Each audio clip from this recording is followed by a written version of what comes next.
MBBS, physiotherapy, BSc nursing ഇതൊക്കെ പഠിക്കാൻ വേണ്ടിയിട്ട് ജോർജിയ തിരഞ്ഞെടുക്കുന്നത് കൊണ്ടുള്ള അഡ്വാൻറ്റേജസ് എന്താണെന്ന് വെച്ചിട്ടുണ്ടെങ്കിൽ നമുക്ക് പഠന ശേഷം ഇപ്പൊ MBBS ആണെങ്കിൽ MBBSന്റെ പഠന ശേഷം നമുക്ക് USMLE, foreign medical graduation examination, tab 1 ഇങ്ങനെ കുറെ എക്സാംസ് നമ്മൾ ക്ലിയർ ചെയ്യേണ്ടതുണ്ട്.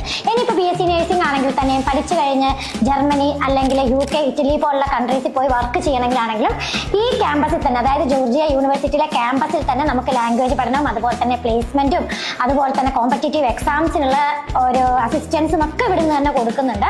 അതുപോലെ തന്നെ ഫിസിയോതെറാപ്പിക്കാണെങ്കിലും അങ്ങനെ തന്നെ. മാത്രമല്ല വെരി സൂൺ നിങ്ങൾക്ക് തന്നെ ഇപ്പൊ കണ്ടാൽ മനസ്സിലാവും, ജോർജിയന്റെ ഫ്ലാഗിന്റെ കൂടെ തന്നെയാണ് യൂറോപ്യൻ ഫ്ലാഗും കൂടി ഉണ്ട്. അതുപോലെ തന്നെ ഇവിടുത്തെ ഇപ്പോൾ വിസിറ്റ് ചെയ്ത ദിവസങ്ങളിലൊക്കെ ആണെങ്കിലും പോലീസ് സ്റ്റേഷനിൽ വരെ നമുക്ക് യൂറോപ്യൻ യൂണിയന്റെ ഫ്ലാഗ് കാണാം. അതിൽ നിന്ന് ഞാൻ മനസ്സിലാക്കിയ ഒരു കാര്യം, വളരെ സൂൺ നമുക്ക് എന്താണ് ജോർജിയ യൂറോപ്യനിലേക്ക് ലയിച്ചു തരും. അപ്പൊ ഇപ്പൊ വരുന്ന പിള്ളേർക്കാണെങ്കിലും അവർ പാസ് ഔട്ട് ആയി കഴിഞ്ഞാൽ യൂറോപ്യൻ കൺട്രീസിലെല്ലാം തന്നെ അവർക്ക് ബിഗ് ഓപ്പർച്യൂണിറ്റി ആയിരിക്കും ഉണ്ടാകുക. For more details please contact me.